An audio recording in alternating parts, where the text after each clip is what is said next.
Hi, friends. Mrs. Somick here for our Tuesday's lesson, the last one we're going to have before a wonderful Thanksgiving break.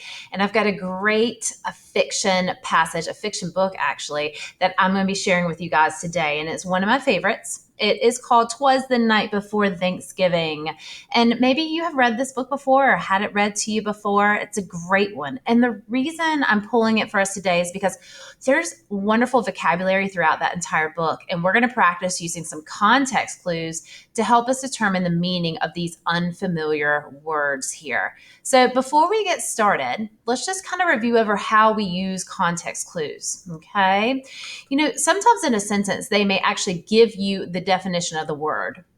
So, in this example, they have Mr. Fry is an affable principal. He is pleasantly easy to approach and always friendly. So you can see how we actually use the definition. It tells you right here, what does this word mean? Pleasantly easy to approach and always friendly. Sometimes they may actually pair it up with a synonym, a word that means something similar. So we have Mr. Fry is quite affable. In fact, he reminds me of Miss Baker. Do you remember how kind she was? So kind would be a good synonym for our word here. Sometimes they'll give us an antonym, the opposite meaning to that word. And I can see, I miss Mr. Fry. Our new principal is cranky and unapproachable. Mr. Fry was so affable. Now, so I can see they've given us an opposite meaning. So this word obviously does not mean cranky or unapproachable. Now, sometimes they'll give me an example of the word. Mr. Fry's an affable principal. He knows everyone's name. If you have a problem, talk to him. So this gave me an example of how he's showing that he is easy to approach. And then sometimes we just kind of have to infer the meaning. In other words, remember inferencing, we got to read between the lines. You don't need to worry about talking to Mr. Fry. He is an affable principal. So if I know someone is I don't have to worry about talking to them, that means that they're easy to approach. Or in other words, maybe they would be friendly. So let's try to use these context clue strategies to help us with our words today. And we're just going to go through and I'm going to let you preview them first before we hear them in context. Now remember, don't jump to the conclusion you know what it means because we're going to define it based on how it's used in the story. So we have the word aloft, cockerel, fetch, downy, grim, terrain, miniature, clamor, gobble, waddle, abounding, polyester, dread, clatter, and autumn. All right. So we're going to go back to the beginning here. Okay. We'll come back and sort these out when we're done with our read aloud, but let's sit back and enjoy our read aloud here of "'Twas the Night Before Thanksgiving." "'Twas the night before Thanksgiving." Story and pictures by Dab Pilkey. "'Twas the day before Thanksgiving, and all through the trees the fall leaves were spinning aloft in the breeze. 8 children had boarded their school bus with grins in hopes that a field trip soon would begin. They sang as they rode through autumn terrains, while visions of drumsticks danced in their brains. O'er rivers, through woods, with winding and weaves, their school bus sailed on through the new fallen leaves. When out on the road there arose such a clatter, they threw down their windows to see what was the matter. When what with their wondering eyes should they see but a miniature farm and 8 tiny turkeys, and a little old man so lively and rugged, they knew in a moment it was Farmer McNugget. He was dressed all in denim from his head to his toe, with a pinch of polyester and a dash of Velcro.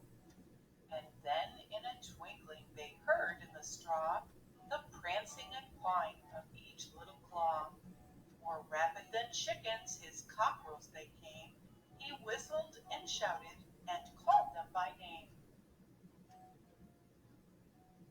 Now Ollie, now Stanley, now Larry and Moe, on Wally, on Beaver, on Shemp and Groucho. The turkeys were chunky with smiley beaked faces, and they greeted the children with downy embraces. So out through the barnyard they ran and they flew, and they gobbled and giggled as friends sometimes do.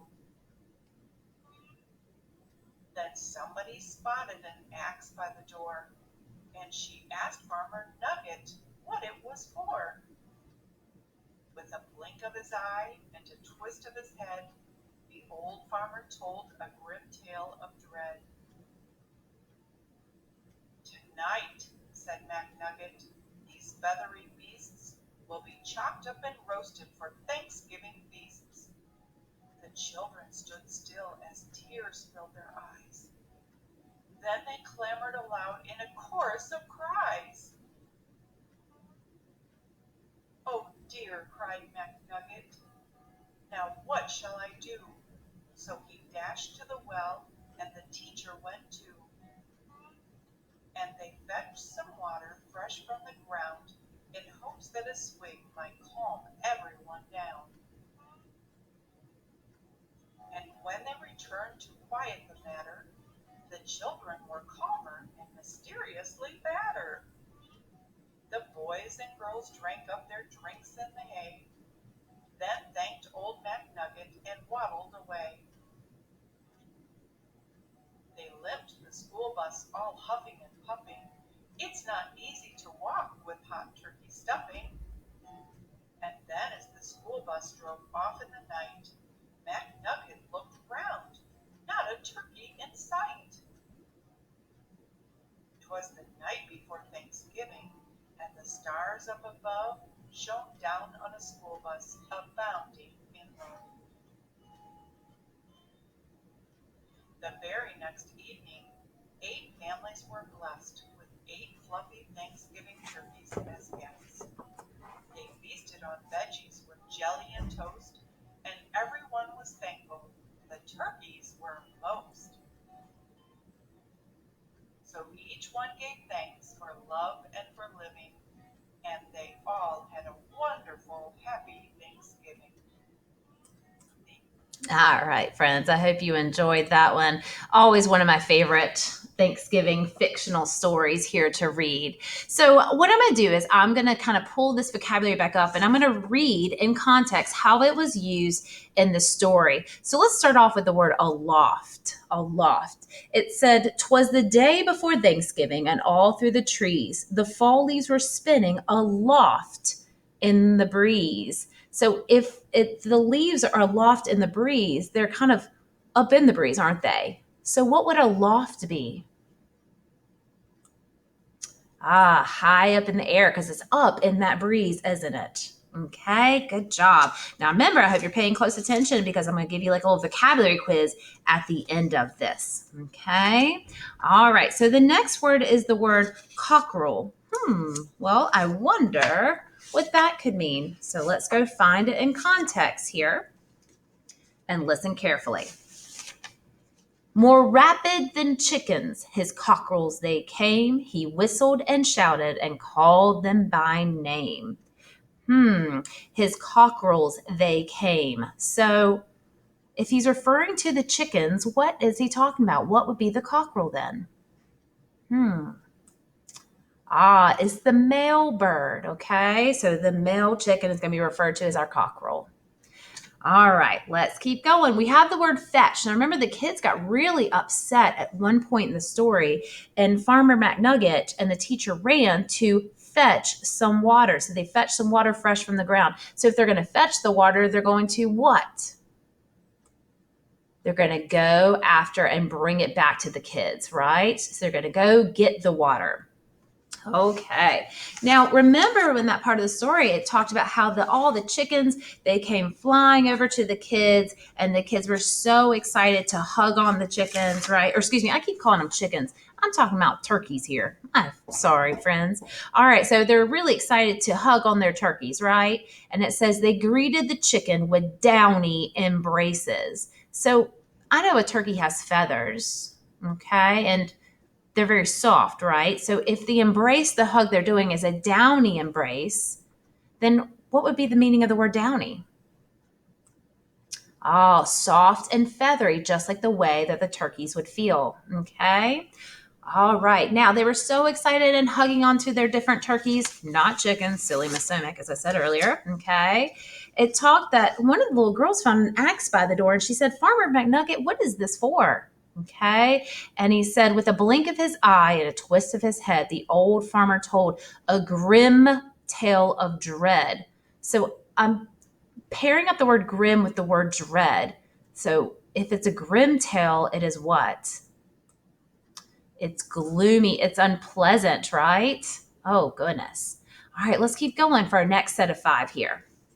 Now, at the very beginning of the story, it was describing our setting, okay? And it talked about how that they were going through, trying to find my word. Here we go. They were driving on their school bus, right? And it says, as they sang as they rode through autumn terrains. So they're driving along. So the terrain must be it's the land, isn't it? Okay, good job. All right, now miniature. Now, you may have been pretty familiar with that word miniature before. And so when the kids pulled up to the farm, it says, what with their wondering eyes should they see but a miniature farm and 8 tiny turkey? So if it's a miniature farm and tiny turkey there, they're kind of pairing the two up there together. So miniature would be very small. Okay. All right. Next word is clamor. So let me pull over to right here. Clamor. So it says, then they clamored aloud in a chorus of cries. So if we're talking about the kids crying and they're clamoring aloud, is this going to be a soft sound or a loud sound? Oh, it's going to be noisy. It's going to be loud. They're clamoring. They're crying out, please save our turkeys, right? Okay. Next word, gobble, gobble. Let's see how it's used. So out through the barnyard, they ran and they flew. They gobbled and giggled as friends sometimes too.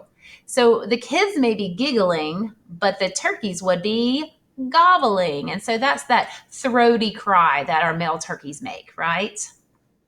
Now those little kids, they kind of pulled a trick over on the farmer here, and because they were going to waddle away, they thanked old McNugget as they waddled away. Remember, their shirts were all filled with the turkeys hiding. So if they're waddling, oh, they're walking really awkwardly. Okay, they're swaying side to side because those turkeys were stuck inside their shirts. Okay, last 5 here. Okay, abounding.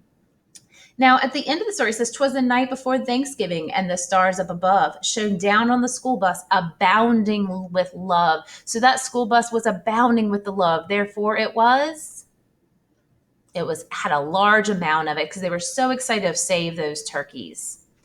Now, although our farmer here, he was walking about and they were describing what he was wearing here. Okay, so I can find my next vocabulary word, and it described him with his outfit, said he was dressed all in denim from his head to his toe with a pinch of polyester and a dash of Velcro. So the polyester is what part of his clothing was made up of. So that polyester is that man-made substance, okay? And it's kind of like that fabric that stretches, okay? So that is describing the fabric that Farmer McNugget is wearing. Now, next one, we were talking about that word dread. Now, remember, we paired up the word grim with dread. So if grim is really gloomy, dread has to be pretty similar, right? So we have great fear because they were so scared for their turkeys. Now, clatter. We've got 2 more here. So let me find my word clatter here, and let's listen to it in context. When out on the road there arose such a clatter, they threw down their windows to see what was the matter.